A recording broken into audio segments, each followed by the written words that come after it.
You know, I'll be completely transparent with you guys, and I normally don't do this type of thing, but I hardly ever talk about games that have been abandoned by their developers. In fact, I try to stay away from those titles, period. The sole purpose of this channel is to help recognize smaller developers and give them an opportunity to get recognition from you all. Give them a spotlight, if you will. So, this survival game in particular was never intended to be on my personal list in the first place, but I purchased Hurt World as something to play in my spare time, right? Not to make content about, but simply enjoy it as a player, not necessarily as a content creator.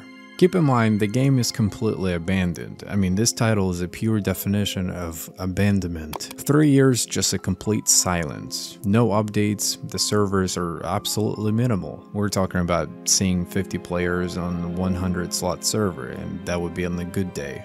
Why am I making this video, you may ask? Because of the journey and everlasting impressions it left on players who did get to experience it. Although I was never that player, hearing people speak about it, whether it would be on the Steam's forum page or a simple revisited video that was made 7 years ago, players seem to remember the game as something that was truly fun and exciting rather than just a survival game. Hurt World came out on December 10th of 2019. Years after Rust's attempt to create something different and captivating, it is no surprise that Hurt World was inspired by Rust just as many other titles at this point, and they built on that very same survival foundation as well as leaning more towards that challenge of PvP. Despite their similarities in style, Hurt World did one thing that was very much different compared to Rust. Not that it was intentional, but it was very much different, and it was its fresh community back in the day. This game created friendships, it built an incredible community that was willing to teach the newcomers how to play the game.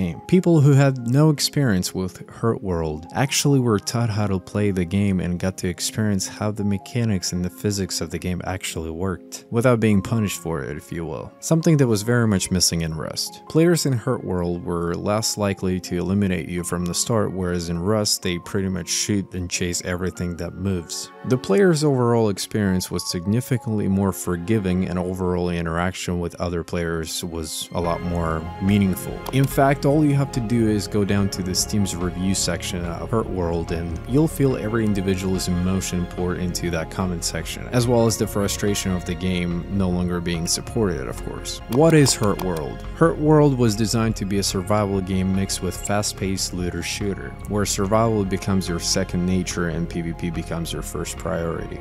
From the start of the game you get to customize your character, and then shortly after you spawn somewhere on the beach. Sounds very familiar, doesn't it? You quickly collect resources, craft simple tools in order to help you craft even more tools, and the cycle repeats itself. At some point you will realize that you are carrying a good amount of loot, farmed resources they need at home, and so you proceed with building your very first shelter. Once the shelter is built, you must keep that lane protected from other aggressive players, and as you settle in and spend substantial amount of time in that particular given server, you will gain enough experience as well as confidence to roam around. Essentially, you become that aggressive player, if you will. And that is where the game truly begins. Playing this title in 2023, I've noticed two things from the start. Based on the graphics of Hurt World, it is no surprise that the game has been around for some time now. Hurt World was never intended to look realistic at all. The title was designed to allow nearly anyone to have the ability to play it, which also means that you can nearly play this on the potato and still get 60 frames per second.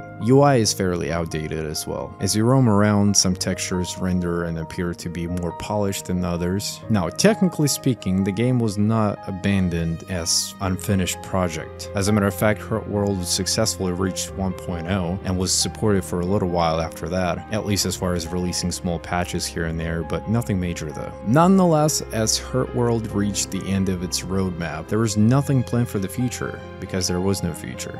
Look at Rust, for instance. Even though the game is fully released and has been for a while now, the development team behind Rust still releases special updates to keep the game more engaging and refreshing for returning players. The sad reality of it all, no matter how impressive the roadmap might seem at the given time, at some point there will be a moment where players will get burned out by it. And that's exactly what happened to Hurt World. No new content leads to less of interest. Now, let's go back to the statement that I mentioned earlier about the community of Hurt World. I joined one of the official servers, built myself a base, and tried to figure out how to upgrade my walls in the base. You know, just make it go from wood to rock. I couldn't figure it out to save my life. So I asked the chat, and within the seconds of asking that question, players responded immediately and offered medical resources as well as the weapons, especially after confirming that I was a new player to the game, which leads to my very first point about the community. It's incredible. Now, I'd like to point out the performance of this game. When it comes to PvP and or another player interaction, the game holds up pretty freaking well. You'll encounter a lot of buildings, people flying helicopters and shooting from the sky, and not for a second had I experienced poor performance from this game. Of course, you'll see glitches and animals act weird and absolutely ridiculous at times, and I will admit a part of the game is clunky, and very clunky. But nonetheless, the PvP and the combat was satisfying to me, and I genuinely had a lot of fun with it. And I still do, by the way. So, what killed the game? When Hurt World first launched, it struggled with keeping hackers away from the game, and I believe that was the first major killer of this game. It left many players disappointed. The marketing behind this game was poorly executed, and that's if there was any. Overall, 2019 was a tremendous year for this survival genre. There were simply way too many survival games coming out of early access, which increased the competition on so many levels. The price was also a huge drawback for Hurt World, and I believe it was also never changed. In conclusion, was the game ever intended to be the next Rust? No, not at all. But it was one hell of a game though. Can a survival game that's been missing content for the last 2-3 years still be enjoyable to this day? I'd say so. Now, I'm gonna keep this video nice and short. I didn't want to make a video about this game, period. But if there's anyone out there, if there's at least one person out there that was looking for a Rust game and just was exploring the internet, I mean, I've never heard of this game, period, because obviously the marketing, as I mentioned before, was terrible. And when I saw this game on the internet and I did more brainstorming here and there, I'm just glad that I did buy it. I really do enjoy it. So if there's anyone out there looking for a new Rust, or you wanted to take a break from Rust, not necessarily replace it, and you want something cheaper with a fair community, I would say keep your eyes on this one for sure. I don't think this will ever go on sale unless Steam decides to make it on sale. If you enjoyed this video, be sure to hit a like button, spread the message. If you enjoy survival games as much as I do, then definitely consider subscribing. I cover survival games pretty much every week. Anything survival, let's just talk about it. This was your boy Roos, and I'm out. Goodbye.